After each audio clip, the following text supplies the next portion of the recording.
Domingo é um dia com tempo. Para a maioria das pessoas é um dia com mais tempo que os outros, porque é possível fazer do tempo o que cada um quiser. Há exceções. Há quem trabalha aos domingos e para esses também há tempo para fazer o que fazem nos outros dias de trabalho. Para os que estão de folga e para os que trabalham, este é o novo episódio do Expresso da Manhã, aos domingos. Sai a abrir a revista do Expresso, que é boa de ler em qualquer dia, mas muito mais ao fim de semana. Lá está, porque há mais tempo. Não é fácil encontrar um ponto de acordo entre estes dois interesses que são contraditórios e há um território que é justamente o objeto da discussão, que é o chamado West Bank e Gaza. Viva! Está com o Expresso da Manhã. Eu sou o Paulo Baldaia.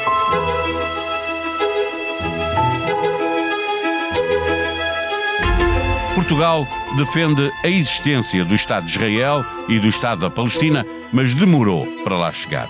Há uma história para contar nesta longa batalha da diplomacia portuguesa e é no rastro de Portugal, em prol de Israel e da Palestina, que a jornalista Margarida Mota recorda que Portugal só reconheceu Israel em 1977, quase 30 anos depois do movimento sionista ter declarado unilateralmente a independência do país. Porque o regime anterior não via com bons olhos o domínio judaico de um local onde estão os principais símbolos do cristianismo. Foi preciso depois esperar quase mais 50 anos para que a existência do Estado da Palestina também fosse reconhecida por Portugal. Mário Soares foi a figura central deste tempo. Deus Pinheiro e Martins da Cruz têm histórias para contar. Paulo Portas terá feito a síntese perfeita da posição de Portugal, que tinha tudo a favor e nada contra a existência dos dois Estados. Pintacil, Goianes, Cavaco também fazem parte desta história e, mais recentemente, claro está, Paulo Rangel. O país que deu a conhecer novos caminhos marítimos ao mundo tem uma flotilha diplomática com quase 80 anos de história, ora mais perto de Israel, ora mais perto da Palestina. Neste episódio, conversamos com a colunista do Expresso, Clara Ferreira Alves, que esteve vezes sem conta na zona do conflito. Bem-vindos ao Green Eco Resort, um boutique hotel 100% eco-friendly. A piscina é carbon neutral, há chargers para os carros e até as faturas são zero waste. Desculpe? As faturas depois vão por e-mail, menina. Com a Caixa, a transição verde e digital não é só para inglês ver. Conte com o nosso apoio para responder aos desafios de modernização do seu negócio. Saiba mais em cgd.pt. Caixa. Com o banco certo ao seu lado, a sua empresa cresce. Caixa Geral de Depósitos S.A., registada junto do Banco de Portugal sob o número 35. Viva Clara Ferreira Alves, a revista do Expresso tem em destaque este fim de semana um texto da Margarida Mota, No Rastro de Portugal em prol de Israel e da Palestina, onde Mário Soares é a figura em destaque. Fruto da época, Soares é também neste conflito que tem décadas o político português que melhor personifica o trapézio em que sempre se moveu a diplomacia portuguesa. Sim, foi seguramente o político que mais manobrou, conheceu e teve influência, sobretudo através da Internacional Socialista, no território. Ele teve um interesse particular neste território e tinha opiniões muito fortes sobre a ocupação, mas achava que o Estado de Israel devia ser reconhecido. Teve sempre relações com o Partido Trabalhista de Israel e, sobretudo, com uma grande figura do Partido Trabalhista, de quem ele foi amigo pessoal, que foi Shimon Peres. E teve relações, evidentemente, com Arafat, quando Arafat, aliás, era um proscrito, e estava exilado em Tunis. Muito poucos líderes europeus conversaram com Arafat ou OLP nesse tempo, e Soares foi um dos poucos que manteve sempre canais abertos de conversação com Tunis, quando, como se sabe, Arafat e os palestinianos foram expulsos do Líbano, e quando eles se exilam em Tunis, que foi o único país, a Tunísia, que os aceitou, Soares manteve esse canal aberto. E manteve sempre o canal aberto com Israel. Deslocou-se à região. Eu mesma fui pelo menos 3 vezes a Israel com Mário Soares. Uma das vezes, quando houve o assassinato de Rabin, ele chegou a ir, Exato, estava em Gaza, não é? Eu não estava lá, nessa vez eu não estava, mas ele estava lá quando assassinaram Rabin, o que foi uma machadada terrível nas esperanças de paz e foi uma tragédia para os palestinianos e acabou por ser uma tragédia também para os israelitas. De facto, o assassinato de Rabin é um daqueles momentos históricos, mas assassinado por Um extremista religioso. Direita, um extremista, sim. Portugal podia ter participado na mediação da paz na década de 90, a pedido de Arafat, a Mário Soares. Essa missão acabaria por ser entregue a Bill Clinton e à Noruega. Soares quis evitar a acusação de estar a fazer diplomacia paralela, ou próprio o disse numa das suas memórias. Cavaco não queria dois galos no mesmo poleiro? Foi o que se passou nessa altura? Sim, também. Mas o que aconteceu foi que em 91 há a Primeira Guerra do Golfo. A Primeira Guerra do Golfo, onde eu estive, o Bush pai, portanto o Bush Senior, a máquina de guerra americana, como sabes, Saddam invadiu o Kuwait e os campos de petróleo do Kuwait e a seguir, evidentemente, que a América entrou em cena. Saddam tinha sido um aliado dos americanos por causa do Irão e da guerra com o Irão, da guerra Iraque-Irão, e assim que a guerra Iraque-Irão acabou, começou outra guerra para variar, e Saddam cometeu o erro fatal com ubris, evidentemente, de invadir o Kuwait. E a seguir a máquina de guerra parou, atravessou todo o deserto iraquiano e parou às portas de Bagdade, as bases na Arábia Saudita, aí nasce a Al-Qaeda e a resistência de Bin Laden, etc. Bom, e nessa história, que é uma grande história, que às vezes é esquecida, mas que é muito importante para nós compreendermos o Médio Oriente ainda hoje, Netanyahu já estava no terreno, devo dizer. Nessa história, Soares, os palestinianos, que escolhem sempre o lado errado, ou como se dizia no Médio Oriente, nunca perdem uma oportunidade, perder uma oportunidade, evidentemente que tomaram o lado de Saddam. É sempre a mesma coisa, foram para os telhados celebrar Saddam e escolheram o lado de Saddam contra a América. Bad move.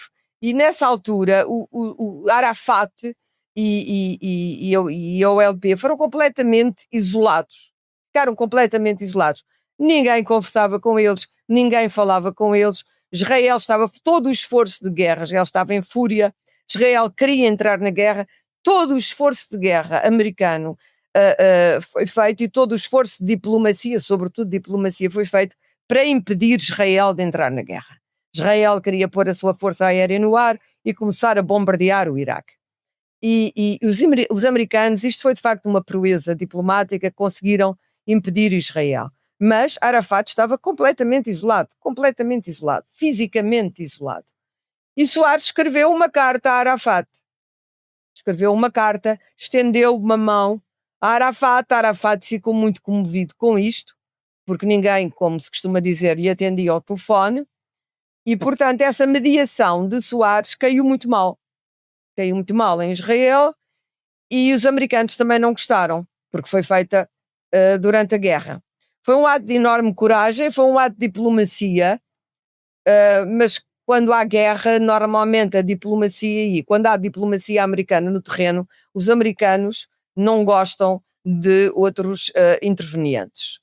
E isso gerou problemas no futuro, na mediação para Soares, porque esse gesto foi interpretado de uma forma agressiva, tanto por Israel como pelos Estados Unidos, foi interpretado como, ainda por cima porque não foram avisados, evidentemente, e foi interpretado, tanto quanto sei, não foram avisados, mas acho que não foram, como um gesto de deslealdade para com países aliados.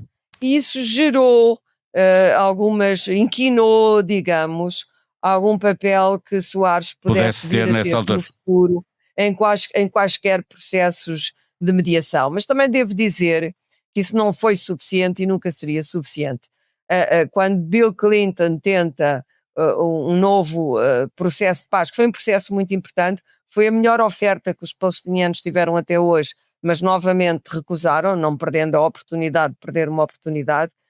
Na verdade, quando a América está no terreno, está sozinha e não quer mais ninguém, e obviamente que era Bill Clinton que estava lá entre Arafat e Rabin, e não há terceiros, os chamados terceiros de boa-fé, como se diz no direito. Onde está a América, está a América. Está a mandar a América. Não. Nós hoje discutimos muito o momento em que Portugal reconheceu o Estado palestiniano, já lá vamos, mas em relação à existência de dois Estados, não reconhecemos Israel logo em 1948, em 73 fomos alvos, aliás, de um embarque petrolífero da OPEP por causa das lajes e da ajuda militar dos americanos a Israel.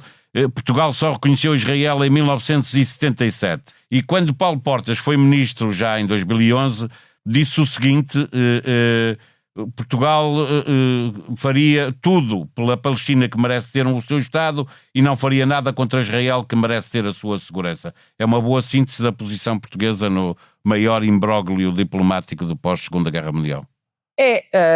E continuou durante anos. É a política, foi durante anos a política europeia, e de certo modo, na prática, se quisermos ser realistas, continua a ser. Na verdade, os palestinianos não reconheciam Israel, houve sucessivos episódios de resistência armada que cancelaram tentativas de paz, ainda com os trabalhistas, com Ehud Barak. A segunda intifada foi particularmente impiedosa. Eu estive em Israel nessa altura, havia bombas nos autocarros, bombas nas esplanadas, bombas nas pizzarias, e esses atentados, aliás, engendrados por um terrorista de Gaza, e que foi, de certo modo, a figura que foi da emulação de Sinwar, portanto o atentado de 7 de outubro, chamado o Engenheiro, não é? Os israelitas andaram impiedosamente atrás dele e acabaram por o matar numa operação daquelas de filme ou dos livros do Le Carré, e claro, os palestinianos não reconhecendo o direito de Israel a existir, é evidente que todos os outros países que têm Israel como um país aliado e têm a América como um país aliado não podiam reconhecer. E esse foi sempre o principal imbróglio. Finalmente, tu já disseste que não vês grande importância no reconhecimento de vários países europeus e de Portugal na Palestina. Importância diplomática, sim, é isso, não. A questão é, neste momento não vai resolver nada, não é? Pergunto se lá atrás houve uma oportunidade de Portugal reconhecer, depois de ter reconhecido Israel, reconhecer a Palestina, quando em 88 Arafat, antes dos acordos de Oslo, declarar unilateralmente a independência da Palestina. Teria sido uma boa oportunidade aí para a diplomacia portuguesa? Não, de modo nenhum, porque nós temos como aliado os Estados Unidos da América, nem pensar, isso não poderia ser feito à época, não seria feito pelos líderes da época, e seria absolutamente infrutífero, quer dizer, mesmo que Portugal tivesse reconhecido o Estado da Palestina, isso não tinha nenhum significado, só contribuiria para o isolamento de Portugal.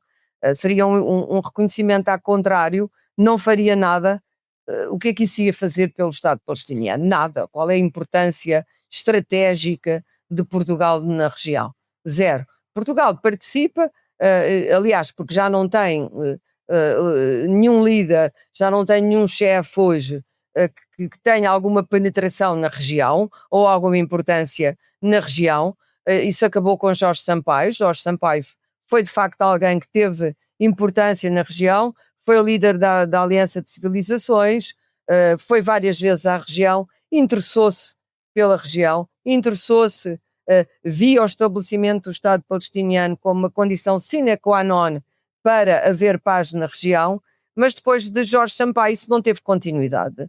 E, portanto, nós seguimos a política da União Europeia, neste momento, a da NATO, da qual somos membros, e a política americana. Estes são os nossos aliados, para o bem e para o mal, e não faria nenhum sentido Portugal, isoladamente, ter atitudes que não participassem destas organizações coletivas das quais faz parte. Isso para mim não faz nenhum sentido. Eu tenho que dizer aqui uma coisa que me parece importante, Paulo, se me permites. As esquerdas europeias, muitas delas são ferozmente antissemitas e sempre foram, por tradição, mas as esquerdas europeias resistiram durante muito tempo contra Israel e, portanto, veem apenas o mal da fita em todo este filme e acham sempre que os palestinianos têm toda a razão e Israel não tem nenhuma. E esta visão manicaísta, a meu ver, que eu não partilho, fez com que... Isto não fez nada pelos palestinianos. Não fez nada pelos palestinianos. Pelo contrário, eu acho que tomar a causa palestiniana e andar abraçado ao lenço é uma coisa que eu faço francamente irritante. Não havia nenhum repórter de guerra no Médio Oriente que a primeira coisa, sobretudo aqueles que nunca tinham posto os pés no Médio Oriente e não sabiam nada do Médio Oriente, os estreantes, os cowboys, como nós dizíamos, a primeira coisa que faziam era comprar um lenço palestiniano e andar com o lenço palestiniano ao pescoço. E isto era visto como um statement, não sei, de vaidade, a meu ver. Nada disto contribuiu para ajudar os palestinianos.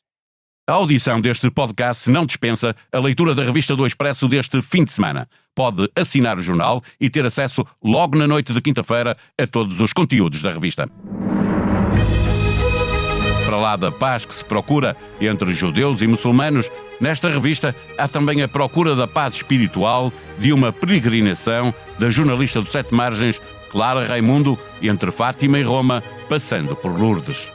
A remodelação de um solar setecentista na Junqueira, em Lisboa, onde já foi o Liceu Rainha Dona Amélia. Entrevista com Joe Patton, diretor do programa Champalimaud de Neurociências. A agenda cultural, com livros, discos, filmes, teatro, dança, exposições e crítica de televisão.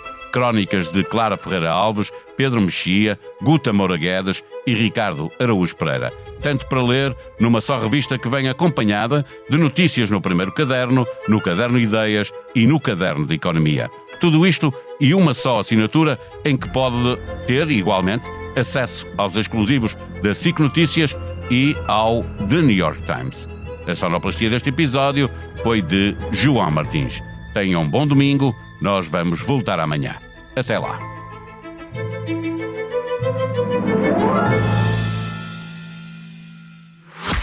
Bem-vindos ao Green Eco Resort, um boutique hotel 100% eco-friendly. A piscina é carbon neutral, há chargers para os carros e até as faturas são zero waste. Desculpe?